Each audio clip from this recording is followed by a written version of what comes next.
Hi there, folks. It's the Money Rider Boys back again. We gave you some selections for today. So we got some winners ourselves, so we're quite happy with that. We're going to give you some more selections for tomorrow's racing. We've been joined by Jamie Brownlow, good friend of Money Rider. Hello, Jamie. Hello. How are we? Right, welcome along. Not too bad, mate. Not too bad. Jamie's joined us a bit short notice. He hasn't really had a chance to peruse the cards, as to say, but he'll give us some of his opinions on some of our selections. So I can't remember who started us last time. I think Mark did. So go on in, Sean. You can start us off today. What two do you like? No worries. Right. Well, from the double today, I'm going to adventure out a little bit on the prices on these one, to be honest with you. First of all, I've gone for 225, win o'clock. Roger Charlton and Holly Doyle. A horse, you go into Ascot, you look for a horse on form. Last win out at Haydock, 1 mile 2, seemed to enjoy the trip. I can't see the 1 mile 3 being much of a hindrance, to be honest with you. 13 to 2 in what looks like a wide open field, to be honest with you, is a decent bet on my part. So, win o'clock for Holly Doyle in the 225 is the first one. And then I believe I went for, I think I've stuck with what I did today, Gosden Crowley in the 335. If it ain't broke, don't fix it. Al Rajar, I believe it is. Al Rajar, yeah. Yeah. 4 wins on the bounce so far. Comfortable wins. All weather, I believe. So he's going to have to transfer that to turf. But to be honest with you, it seems to enjoy the trip and wins going away. So with a man, I believe at the moment leading the Jockey Ascot Championship, I'm going to stick with Gosden and Crowley. Yeah, four today, was it? Or three today? I think it was a treble, wasn't it? Yeah. So Al Rajar in the 335 and win o'clock in the 225 for me, for Holly Doyle. Okay, fair enough. Well, go on then, Mark. You can give us yours now then. Yeah, well, I'll just hope that I can actually do better than like what Sean did today. But the first one I'm going for Russian Emperor in the 150, AP O'Brien and Ryan Moore. I know that's a lot to say about Ryan Moore, but he always seems to deliver on the big stage. Trainer's in form and has won this race 3 times, so a current price of 11 to 4. And in the 3 o'clock, big gamble. I went against Battash today. That backfired. But I'm going against Japan. And I'm going for Adib, a current price of 13 to 2. 2 Group 1s in Australia so far this year. Is in fine form. And I think back at Ascot, I think should run really, really well and give Japan a good race. But with Barney Roy also in there, it's going to be a top race. And MR2. Do you think that's quite a big price for him, Jamie? For Barney Roy, and also for that race, I quite agree with his other selection with Mark. But we'll see how it goes. I know there's going to be quite a few rain forecasts for tomorrow and for Thursday, so it could be a bit of a cut underfoot selections. See what happens on tomorrow. I mean, today was really, really good racing today on good ground. I would imagine. So it's every day now. It's like today was not too bad. Tomorrow it's going to be harder and harder the next day because all these big handicaps with the Hunt Cup, you've got the Silver Cup as well. So. So it's just one of them things really, and also with the draw, it's like where you actually got to go with the pace and everything. But I quite agree with Sean's on his first selection and Mark's one. Hopefully they'll do really well for him. Yeah, as you say, there is rain forecast, isn't there? So it's definitely going to change the playing field somewhat. Yeah, definitely. You might have a few. You might have the odd one surprise. Today. I'm surprised if Sean gets another double. All right. Well, I'll quickly chuck my ones out there. I normally always avoid the first race, but for some reason, the last 2 days I haven't. But I'm going to pick out Brian Epstein in the first. 9 to 1, fairly decent price.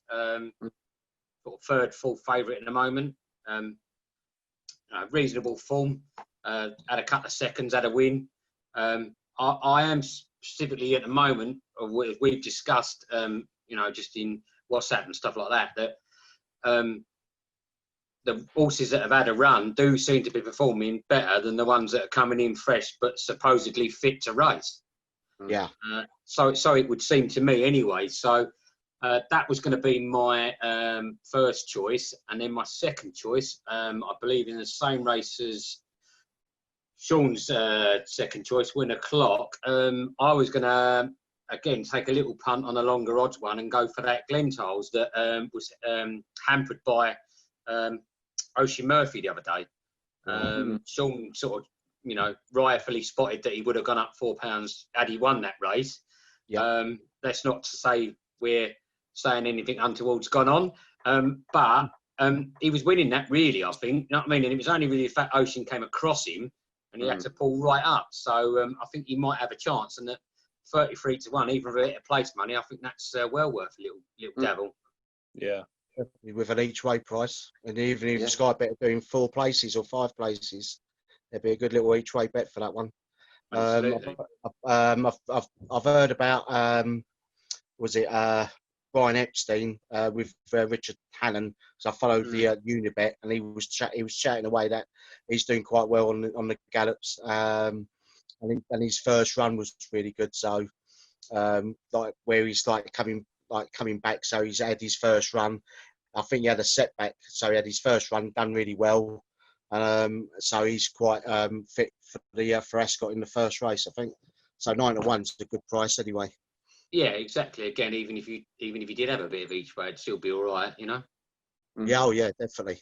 And he's had a winner today as well. So I think. Well, I tried a few. I backed Frankie on the first 3 rides today. Was quite disappointing.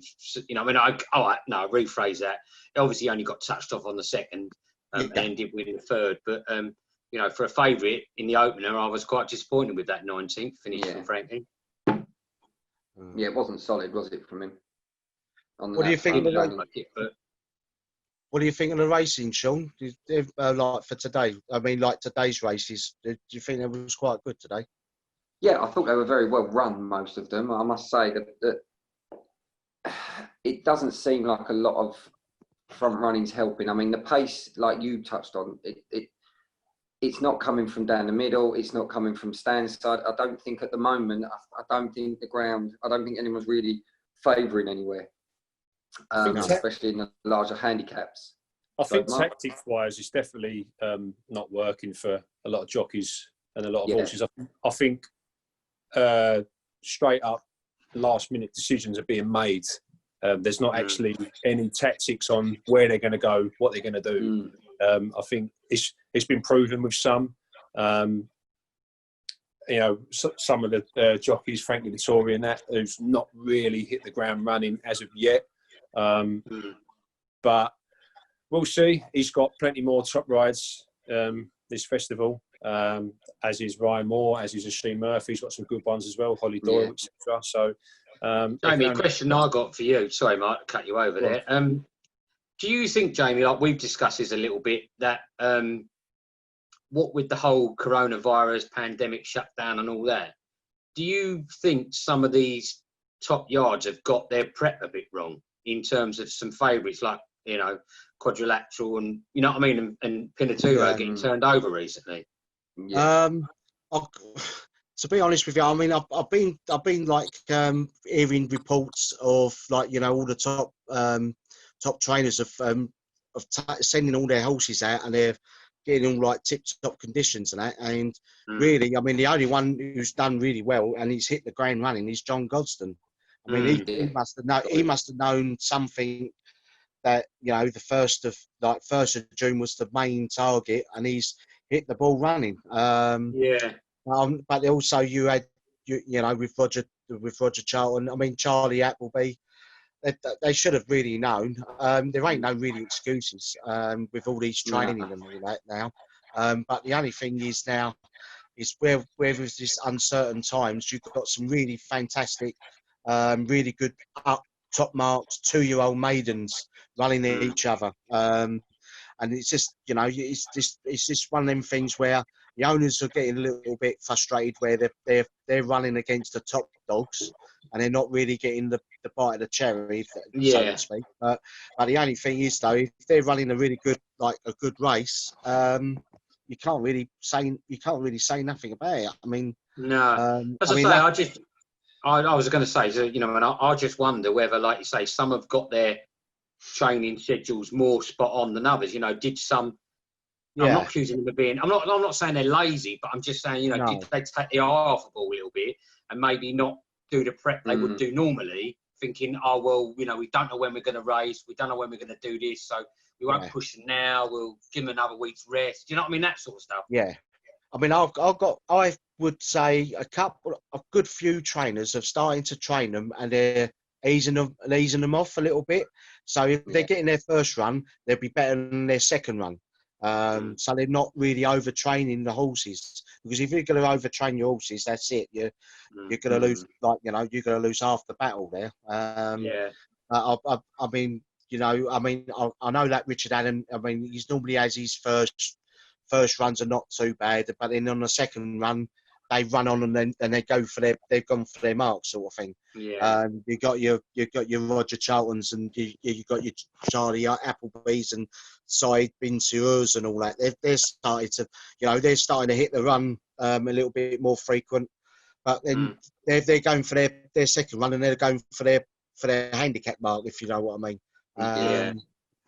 But you know, at the moment, because of all certain times, everybody's in the same boat and everybody's all starting moaning and everything like that. But everybody, I was a little bit in tenterhooks, but the only thing is everybody's in the same boat and everybody was always going, oh, when's this date? And I just thought, leave it. And once the date is there, it's there, and then we'll just push on. And to me, I think, I'm associated with Midland Park. They've done really well. They've hit a few winners, and they've had a few downers. I mean, today we had was it Mary's Diamond today, and we was talking really about the pace. It ran really well. It came out of the stalls and it was like on the pace, but just unfortunately, you know, it did really well. And I mean, I think I took it 66-1 today each way, and the owners now are absolutely chuffed to bits. They're on like social media and they're still talking about it. So fair play. They deserve it. Yeah. Oh yeah. I mean, it's you know, like I say, syndicates are the way forward. I mean, everybody's going to be like doing. Even John Gosden said syndicates are the way forward, as in when he was looking ahead. So but everybody's in the same boat. To me, I think give it another month or 2 months. And then the dust will start to settle down, and then then that's the thing, isn't it? Really, because as much as like we were saying, some of them have kind of taken their foot off the pedal, but it can't be down to lack of knowledge. Surely everybody information that the BHA were giving out, weren't they? Exactly. So, maybe we shouldn't be too harsh to judge and just say that I think it's uncertain times, and do you know what I mean? And you've got to expect going to be a few hiccups, you know. I think it'll be the same thing with the National Hunt as well, because you got the National Hunt where they've got their actual date, which is the 1st of July. So obviously all the trainers they're getting. I think most of the trainers are getting all their horses back in and starting to get into training. So now it's the time for them to kick on, and sometimes even that get their first run, and then the second run you will see their ability, their best, the best way that they run, you know. The way things I'm looking at it. But like I say, let the dust settle. I mean, it's only like 1st of June they've started. I mean they've had, you know, every week it's bang bang bang bang top races. So I think let the dust settle after July and that, and then we'll know what's going on. Well, hopefully with the National Hunt season, obviously with it being away, you know what I mean? Hopefully, you know, things will get better socially. Do you know what I mean? And then, you know, they might better approach the season with a bit more normality, you know? Yes. Glenn, just quickly, I think Mark's got one more choice, hasn't he? He got a Steve, and who was the second one? God, blimey, you caught me on the spot there. You caught me on the spot, mate. Russian that's Emperor. right. Went for Russian Emperor in the 150. Oh, yeah, sorry, it was O'Brien, wasn't it? Sorry, mate. Yeah. That's fine. I'm just making notes, mate. No, I do think so. That is my that's my ITV Racing £20 challenge. That'd be £10 on Russian Emperor, and then a little. We might as well stop it there, then I suppose. As I say, we're not going to go into every single race. Jamie very kindly joined us quite short notice, so he hasn't had a chance to use the card too much. So it's not really fair to ask him to ask his opinions when he hasn't had a chance to see who they're up against. So I will do. But yeah, he'll have a look for tomorrow for us, and we'll be back again, and we'll give you some more selections for the following day. And this time we'll give Jamie a chance to have a look at the cards. All right, then, guys. So we'll reconvene and see how right or wrong we were tomorrow. Lovely. Okay. See you later, guys. See ya. See you later. See you later. Bye.